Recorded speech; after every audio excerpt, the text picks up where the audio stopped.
ನಮಸ್ಕಾರ ವೀಕ್ಷಕರ, KGN YouTube ಚಾನೆಲ್ಗೆ ಸ್ವಾಗತ.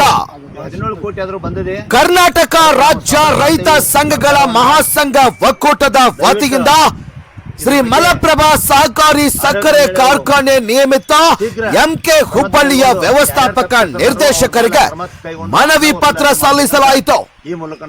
ಹೌದು, ಶ್ರೀ ಮಲಪ್ರಭಾ ಸಹಕಾರಿ ಸಕ್ಕರೆ ಕಾರ್ಖಾನೆ ನಿಯಮಿತ ಎಂಕೆ ಹುಬ್ಬಳ್ಳಿಯಲ್ಲಿ ನಡೆದ ಅವ್ಯವಹಾರ ಹಣದ ದುರುಪಯೋಗದ ಕುರಿತು ತನಿಖಾ ವರದಿಯ ತಂಡ ಸರ್ಕಾರಕ್ಕೆ ವರದಿ ಸಲ್ಲಿಸಿದ್ದು, ಅದರ ಮುಂದಿನ ಕ್ರಮಕ್ಕೆ ಒತ್ತಾಯಿಸಿ ಮನವಿ ಪತ್ರ ಸಲ್ಲಿಸಲಾಯಿತು.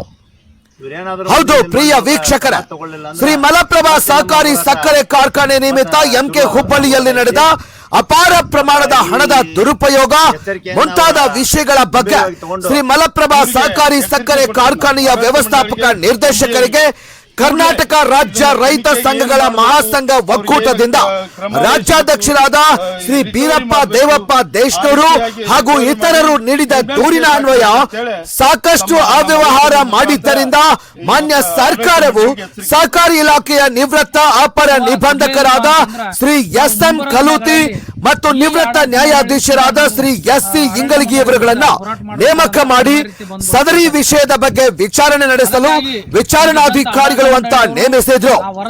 ಅವರು 1 ತಿಂಗಳಿಗಿಂತ ಹೆಚ್ಚು ಸಮಯ ವಿಚಾರಣೆ ನಡೆಸಿ ಸರ್ಕಾರಕ್ಕೆ ಅವ್ಯವಹಾರ ಮತ್ತು ಹಣದ ದುರುಪಯೋಗದ ಕುರಿತು ವಿವರವಾದ ವರದಿ ಸಲ್ಲಿಸಿರುತ್ತಾರೆ. ಸದರಿ ವಿಚಾರಣಾ ವರದಿಯಲ್ಲಿ ಶ್ರೀ ಮಲಪ್ರಭಾ ಸಹಕಾರಿ ಸಕ್ಕರೆ ಕಾರ್ಖಾನೆಯಲ್ಲಿ ನಡೆದ ಅಪಾರ ಪ್ರಮಾಣದ ಅವ್ಯವಹಾರ ಮತ್ತು ಹಣದ ದುರುಪಯೋಗ ಮುಂತಾದ ವಿಷಯಗಳ ಬಗ್ಗೆ ಸಂಬಂಧಪಟ್ಟಂತೆ ಸಂಬಂಧಿಸಿದ ಅಧ್ಯಕ್ಷರು, ವ್ಯವಸ್ಥಾಪಕ ನಿರ್ದೇಶಕರು, ಆಡಳಿತ ಮಂಡಳಿ ನಿರ್ದೇಶಕರು, ಅಧಿಕಾರಿಗಳು, ಗುಮಾಸ್ತರು ಇವರ ಹೆಸರುಗಳನ್ನು ನಮೂದಿಸಿ ಇವರ ಮೇಲೆ ಕ್ರಮ ನೀಡಲು ಸೂಚಿಸಿ ವರದಿ ತಮಗೆ ಕಳಿಸಿದ್ದು, ಅದರ ಮಾಹಿತಿ ನೀಡಬೇಕು ಅಂತ ಕರ್ನಾಟಕ ರಾಜ್ಯ ರೈತ ಸಂಘಗಳ ಮಹಾಸಂಘ ಒಕ್ಕೂಟದ ವತಿಯಿಂದ ಮನವಿ ಪತ್ರ ಸಲ್ಲಿಸಲಾಯಿತು. ಈ ಸಂದರ್ಭದಲ್ಲಿ ರಾಜ್ಯಾಧ್ಯಕ್ಷರಾದ ಶ್ರೀ ಬೀರಪ್ಪ ದೇಶನೂರು, ರಾಜ್ಯ ಗೌರವ ಅಧ್ಯಕ್ಷರಾದ ಶ್ರೀ ಬಸವರಾಜ ಮೊಕಾಶಿ, ರಾಜ್ಯ ಕಾರ್ಯಾಧ್ಯಕ್ಷರಾದ ಶ್ರೀ ಬಸನಗೌಡ ಪಾಟೀಲ್, ಹಿರಿಯ ಮುಖಂಡರು ರುದ್ರಪ್ಪ ಕೊಡ್ಲಿ, ಸಂಜೀವ್ ಕುಮಾರ್ ತಿಲಗಾರ್, ರಾಜ್ಯ ಉಪಾಧ್ಯಕ್ಷರಾದ ಈರಣ್ಣ ಅಂಗಡಿ, ಬಸವರಾಜ್ ಉಪ್ಪಾರ್, ಸುರೇಶ್ ಕರವಿನಕೊಪ್ಪ, ಇಸುಬ ಹೀಗಿಹಳ್ಳಿ, ಬೆಳಗಾವಿ ಜಿಲ್ಲಾ ಯುವ ಮುಖಂಡರು ಗುರುರಾಜ್ ಕುಲಕರ್ಣಿ, ಬೆಳಗಾವಿ ಜಿಲ್ಲಾ ರೈತ ಸಂಘ ಒಕ್ಕೂಟದ ಮುಖಂಡರು ಸಂಜು ಉಪ್ಪಿನ್, ಈರಣ್ಣ ಮಳಜ್ಗಿ, ನಾಗರಾಜ್ ಹಾಗೂ ಗೊಪ್ಪ ಇನ್ನಿತರ ಮುಖಂಡರು ಮತ್ತು ಪದಾಧಿಕಾರಿಗಳು ಉಪಸ್ಥಿತರಿದ್ದರು. ಕರ್ನಾಟಕ ರಾಜ್ಯ ರೈತ ವರದಿ Mohammed Ali Badkar, KGN news, MK Hubballi. ಎಲ್ಲ ರೈತರು ಇವತ್ತು ಆಗಮಿಸಿದ ಉದ್ದೇಶ ಏನಪ್ಪಾ ಅಂತಂದ್ರೆ, ಕಳೆದ ಸುಮಾರು 2022, 23, 24, 25 ಇಸ್ವಿಯಲ್ಲಿ ಅನೇಕ ಭ್ರಷ್ಟಾಚಾರ ಆಗಿದ್ದು ನ್ಯಾಯಾಂಗ ತನಿಖೆಗೆ ಆದೇಶ ಆಗುವವರೆಗೂ ಒಂದು ಮಹಾನ್ ದೊಡ್ಡ ಹೋರಾಟ ಮಾಡಿದ್ವಿ.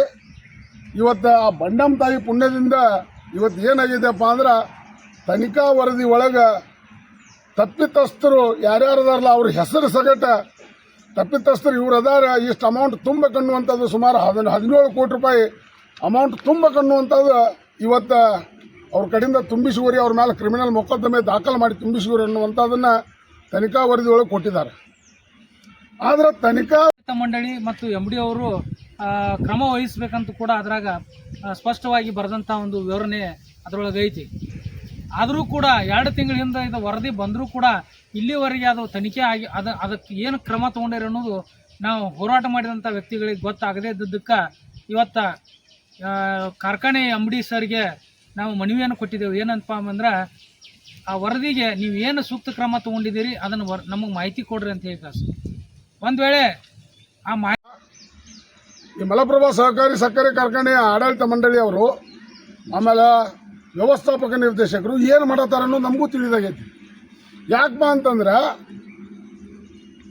ಇಷ್ಟು ನಾವು ಪ್ರಯತ್ನ ಮಾಡಿ ಹಗಲಿ ರಾತ್ರಿ ಅಹೋರಾತ್ರಿ ಧರಣಿ ಸತ್ಯಾಗ್ರಹ ಮಾಡಿ ಉಪವಾಸ ಮಳೆ ಒಳಗೆ ಇಲ್ಲಿ ಬಿದ್ದ ಈ ಕಾರ್ಖಾನೆಯನ್ನು ಉಳಿಸಬೇಕನ್ನುವಂಥ ನಿಟ್ಟಿನೊಳಗೆ ನಾವು ಹೋರಾಟ ಮಾಡಿ ಆ ಹೋರಾಟ ಸಕ್ಸಸ್ ಆದಂಥ ಸಮಯದೊಳಗೆ ಇವರು ಇಬ್ಬರು ಕೂಡ ಒಂದು ತನಿಖಾ ಇದನ್ನು ಮಾಡಿ ನಾವು ಸುಮಾರು 60-70 ಕೋಟಿ ರೂಪಾಯಿ ಇಲ್ಲಿ ಭ್ರಷ್ಟಾಚಾರ ಆಗಿತ್ತು ಅಂತ ಹೇಳ್ಕೊಟ್ಟಿದ್ವಿ. ಅವರು ಅದು ಎಷ್ಟೋ ಕೆಲವೊಂದು ಇಲ್ಲಿ ತನಿಖೆ ಒಳಗೆ ನಡೆದಾಗ ಸರಿಯಾಗಿ ಹೇಳೋದಕ್ಕೆ ಮುಚ್ಚಾಕಿದಾರು. ಒಂದು 17 ಕೋಟಿ ರೂಪಾಯಿ ಆಗೈತಿ. ಆ 17 ಕೋಟಿ ರೂಪಾಯಿ ನಮಗೆ ರಿಕವರಿ ಮಾಡಿ ಕೊಡಬೇಕು. ಮತ್ತು ಈಗ ಬರೀ 2 ತಿಂಗಳಾಗ್ತಿದ್ದು ತನಿಖಾ ವರದಿ ಬಂದು 2 ತಿಂಗಳಾದರೂ ಇವರು ತನಿಖೆಯೊಳಗೆ ಬಗ್ಗೆ ಏನು ಕ್ರಮ ತಗೊಂಡಿದ್ದಾರೆ ಅನ್ನೋದು ಇನ್ನೂ ನಮ್ಗೆ ಗೊತ್ತಾಗ್ತಾ ಇಲ್ಲ. ಯಾರು ತಪ್ಪಿತಸ್ಥರಿದ್ದಾರೋ ಅವ್ರ ವಿರುದ್ಧ ಕಾನೂನು ಕ್ರಮ ಕೈಗೊಂಡು ಹಣ ವಸೂಲಿ ಮಾಡಿ ಕಾರ್ಖಾನೆಗೆ ಭರ್ತಿ ಮಾಡಿದ್ದಲ್ಲಿ ನಮ್ಮ ಒಂದು ಹೋರಾಟಕ್ಕೆ ಒಂದು ಬೆಲೆ ಬಂದಂಗೆ ಆಗ್ತದೆ ಅನ್ನೋ ಒಂದು ಉದ್ದೇಶದಿಂದ ನಾವು ಇವತ್ತು ಕಾರ್ಖಾನೆಗೆ ಎಚ್ಚರಿಕೆ ಕೊಡ್ಲಿಕ್ಕೆ ಬಂದಿದ್ದೀವಿ. ಇದು ತನಿಖಾ ವರದಿಯಲ್ಲಿ ಒಂದು 17 ಕೋಟಿವರೆಗೆ ಭ್ರಷ್ಟಾಚಾರ ಆಗಿದೆ ಅಂತ ಕಂಡು ಬರ್ತಾ ಇದೆ. ಅದು ನಿಜವಾಗಿ ಆಗಿದ್ದು ಅಂತ ಹುನ್ನಾರ ಇಲ್ಲಿ ನಡೀತಾ ಇದೆ. ದಯವಿಟ್ಟು ಅದಕ್ಕೆ ನಾವು ಯಾರೂ ಕೂಡ ಆಸ್ಪದ ಕೊಡುವುದಿಲ್ಲ. ನೀವೇನಾರ ತಿಳಿದಿರ್ಬೇಕು.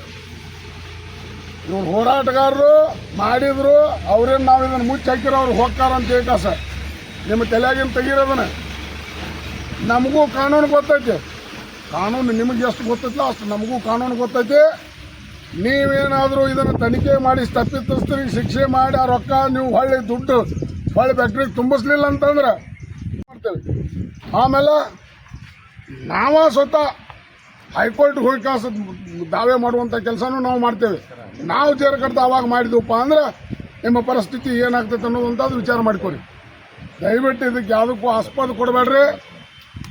ಆಡಳಿತ ಮಂಡಳಿಯವರು ನೀವು ಮಾಡಬೇಕಾದ ಕೆಲಸನ ನಮ್ಮ ಇಡೀ ರೈತ ಸಂಘಟನೆ ಒಕ್ಕಟ್ಟಾಗಿ ಸುತ್ತಮುತ್ತಲಿನ ಗ್ರಾಮಸ್ಥರ ರೈತರ ಎಲ್ಲರೂ ಕೂಡ ಒಕ್ಕಟ್ಟಾಗಿ ಇವತ್ತು ಹೋರಾಟದ ಪ್ರತಿಫಲ ಸಿಕ್ಕತ್ ನಮಗೆ. ಆ ಸಿಕ್ಕದ್ದನ್ನು 17-18 ಕೋಟಿ ರೂಪಾಯಿ ಜೇರು ಕಟ್ಟ ನಮ್ಮ ಫ್ಯಾಕ್ಟ್ರಿಗೆ ಬಂದು ಇವತ್ತು ದೊರಕಿತಪ್ಪ ಅಂತಂದ್ರೆ ನಮ್ಮ ಫ್ಯಾಕ್ಟ್ರಿಗೆ ಇನ್ನಷ್ಟು ಅನುಕೂಲ ಆಗ್ತೈತಿ. ಮತ್ತು ಈ ಫ್ಯಾಕ್ಟ್ರಿ ಒಳಗೆ ಹಣ ಹತ್ತಿಂದ್ರೆ ಹೊಳ್ಳಿ ತುಂಬುದು ಬರ್ತೈತಪ್ಪ ಅನ್ನುವಂಥದ್ದು ಜಾಹೀರಾತು ಆಗ್ತೈತಿ. ನಮ್ಮ ಸಹಕಾರಿ ರಂಗದ ಕಾರ್ಖಾನೆ ಉಳಿತೈತಿ. ಅದಕ್ಕಾಗಿ ದಯವಿಟ್ಟು ನಾವು ಇಮಿಡಿಯೇಟಾಗಿ ಇವ್ರ ಮೇಲೆ ಕ್ರಿಮಿನಲ್ ಮೊಕದ್ದಮೆ ದಾಖಲು ಮಾಡಿ ಕಾಸ ಆ ದುಡ್ಡನ್ನು ತುಂಬಿಸ್ಬೇಕಂತೇಳಿ ನಾನು ಈ ಮೂಲಕ ನಾನು ಕೇಳ್ಕೊಳ್ತಾ ಇದ್ದೀನಿ. ತನಿಖಾ ವರದಿ 8/12/2025 ಸರ್ಕಾರಕ್ಕೆ ಸಲ್ಲಿಸಲಾಯಿತು. 8/12/2025 ಸರ್ಕಾರಕ್ಕೆ ಸಲ್ಲಿಸಿದ ನಂತರ ವಾಣಿಜ್ಯ ಮತ್ತು ಕೈಗಾರಿಕಾ ಇಲಾಖೆಗೆ ವರದಿ ಹೋಗಿದ್ದರಿಂದ ಆ ವರದಿಯನ್ನು ತದನಂತರ ಪರಿಶೀಲನೆ ಮಾಡಿ ಕಾರ್ಖಾನೆಗೆ ಸುಮಾರು 2 ತಿಂಗಳ ಹಿಂದೆ ಕಳಿಸಿಕೊಟ್ಟಿದ್ದಾರೆ ಅಂತ ಹೇಳಿ ಸರ್ಕಾರದ ಅಲ್ಲಿಯ ಇಲಾಖೆಯ ಮಾಹಿತಿ ಬಂತು. ಆ ಮಾಹಿತಿ ಬಂದಾಗ ಇಲ್ಲಿ ನಾವು ಅವ್ರನ್ನ ಫೋನ್ ಮುಖಾಂತರ ಬಸನಗೌಡರವರು ಕೇಳಿದಾಗ ನಮ್ಗೆ ಯಾವುದೇ ರೀತಿಯಾದಂಥ ವರದಿ ಏನಪ್ಪ ಅಂದ್ರೆ ಎಚ್ಚರಿಕೆಯೂ ಕೂಡ ಕೊಟ್ಟಂಗೆ ಆಕೈತಿ. ಅದಕ್ಕೆ ದಯಮಾಡಿ ಕಾರ್ಖಾನೆ ವ್ಯವಸ್ಥಾಪಕರಲ್ಲಿ ಮತ್ತು ಆಡಳಿತ ಮಂಡಳಿಯನ್ನು ನಾವು ರಿಕ್ವೆಸ್ಟ್ ಏನು ಮಾಡ್ಕೊಳತ್ತೇವಪ್ಪ ಅಂತಂದ್ರೆ ಆದಷ್ಟು ಬೇಗನೆ ಅದನ್ನು ಒಂದು ಕ್ರಿಮಿನಲ್ ಮೊಕದ್ದಮೆಯನ್ನು ಹಾಕಿ ಕಾಸ ಅವರಿಂದ ಈ ಹಣ ವಸೂಲಿಯನ್ನು ಮಾಡಬೇಕಂತ ಕೇಳ್ಕೊಂಡ, ಅದೇ ರೀತಿಯಾಗಿ 2017-18 ಇನ್ನೂ ಕೆಲವೊಂದು ಬಾಕಿಗಳದಾವೆ. ರೈತರಿಗೆ ಕೊಡಬೇಕಾದಂಥ ಬಾಕಿ 394 ರೂಪಾಯಿ ಬಾಕಿ ಉಳಿಸ್ಕೊಂಡಾರ. ಈಗಿನ ಆಡಳಿತ ಮಂಡಳಿ ಅವರ ಕಾಳಜಿ ವಹಿಸಿ ಅದನ್ನು ರಿಕವರಿ ಮಾಡೋದಕ್ಕೆ